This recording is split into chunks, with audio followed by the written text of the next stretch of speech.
व्यवस्था देने वाले जीवित पिता परमेश्वर के व्यवस्था के जीवित वचन। निर्गमन की किताब अध्याय 30। फिर धूप जलाने के लिए बबूल की लकड़ी की वेदी बनाना।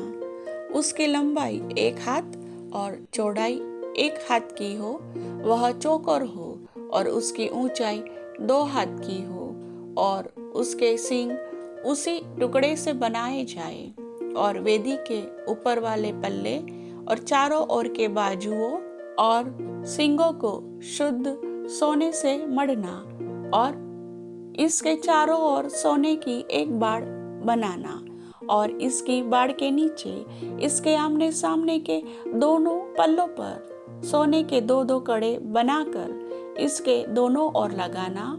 वे इसके उठाने के डंडों के खानों का काम देंगे। डंडों को बबूल की लकड़ी के बनाकर उनको सोने से मढ़ना, और तो उसको उस पर्दे के आगे रखना जो साक्षी पत्र के संदूक के सामने है, अर्थात प्रायश्चित वाले ढकने के आगे जो साक्षी पत्र के ऊपर है, वहीं मैं तुझसे मिला करूंगा। और उसी वेदी पर हारून सुगंधित धूप जलाया करे। प्रतिदिन भोर को जब वह दीपक को ठीक करे, तब वह धूप को जलाए। तब सांझ के समय जब हारून दीपकों को जलाए, तब धूप जलाया करे। यह धूप यहोवा के सामने तुम्हारी पीढ़ी पीढ़ी में नित्य जलाया जाए।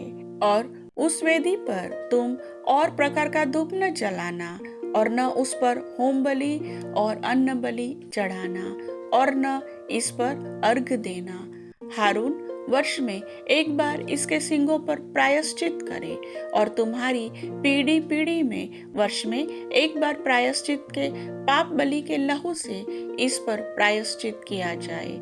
यह यहोवा के लिए परम पवित्र है। और तब यहोवा ने मूसा से कहा, जब तू इस्राएलियों की गिनती लेने लगे, तब वे गिनने के समय जिनकी गिनती हुई हो, अपने अपने प्राणों के लिए यहोवा को प्रायश्चित दे, जिससे जब तू उनकी गिनती कर रहा हो, उस समय कोई विपत्ति उन पर न आ पड़े। जितने लोग गिने जाए वे पवित्र स्थान के शेकेल के अनुसार आधा शेकल दे। यह शेकेल 20 गेरा का होता है। यहोवा की भेंट आधा शेकेल हो।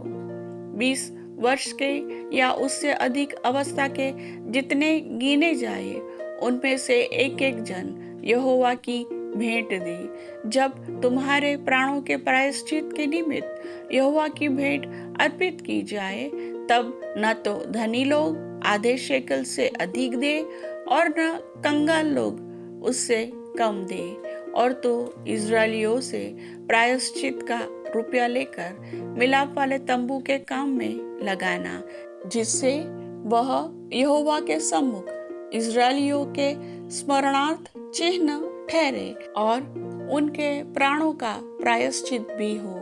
और यहोवा ने मूसा से कहा, धोने के लिए पीतल की एक होदी और उसका पाया भी पीतल का बनाना, और उसे मिलाप वाले तंबू और वेदी के बीच में रखकर उसमें जल भर देना, और उसमें हारून और उसके पुत्र अपने अपने हाथ पांव धोया करे। जब जब वे मिलाप वाले तंबू में प्रवेश करें, तब तब वे हाथ पांव जल से धोए, नहीं तो मर जाएंगे।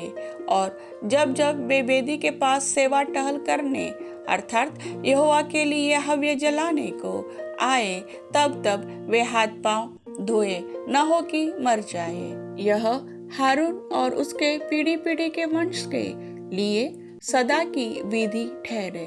फिर यहोवा ने मूसा से कहा, तो उत्तम से उत्तम सुगंध द्रव्य ले, अर्थात पवित्र स्थान के शेकेल के अनुसार 500 शेकेल अपने आप निकला हुआ गंधरस, और उसका आधा अर्थात 250 शेकेल सुगंधित दालचीनी, और 250 शेकेल सुगंधित अगर, और 500 शेकेल तज, और 1 हीन जैतून का तेल लेकर उनसे अभिषेक का पवित्र तेल, अर्थात गंधी की रीति से तैयार किया हुआ सुगंधित तेल बनवाना, यह अभिषेक का पवित्र तेल ठहरे। और उससे मिलाप वाले तंबू का और साक्षी पत्र के संदूक का और सारे सामान समेत मेज का और सामान समेत दीवट का और धूप वेदी का और सारे सामान समेत होम वेदी का और पाए समेत होदी का अभिषेक करना और उनको पवित्र करना, जिससे वे परम पवित्र ठहरे, और जो कुछ उनसे छू जाएगा वह पवित्र हो जाएगा। फिर हारून का उसके पुत्रों के साथ अभिषेक करना और इस प्रकार उन्हें मेरे लिए याजक का काम करने के लिए पवित्र करना और इजरायलियों को मेरी यह आज्ञा सुनाना। यह तेल तुम्हारी पीढ़ी पीढ़ी में मेरे लिए पवित्र अभिषेक का तेल होगा। यह किसी मनुष्य की देह पर न डाला जाए और मिलावट में उसके समान और कुछ न बनाना। यह पवित्र है, यह तुम्हारे लिए भी पवित्र होगा। जो कोई इसके समान कुछ बनाए या जो कोई इसमें से कुछ पराये कुल वाले पर लगाए, वह अपने लोगों में से नाश किया जाए। फिर यहोवा ने मूसा से कहा, बोल, नखी और कुंदरू, ये सुगंध द्रव्य निर्मल लोबान समेत ले लेना।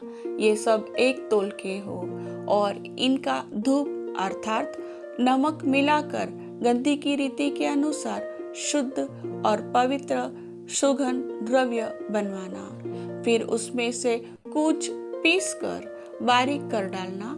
तब उसमें से कुछ मिलाप वाले तंबू में साक्षी पत्र के आगे, जहाँ पर मैं तुझसे मिला करूँगा, वहाँ रखना।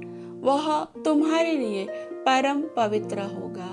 और जो धूप तू बनवाएगा मिलावट में, उसके समान तुम लोग अपने लिए और कुछ न बनवाना। वह तुम्हारे आगे यहोवा के लिए पवित्र होगा। जो कोई सूंघने के लिए उसके समान कुछ बनाए, वह अपने लोगों में से नाश किया जाए। प्रभु वचन के सुनने वाले सभी भाई बहनों को परमेश्वर के भय की आत्मा दे। आमीन।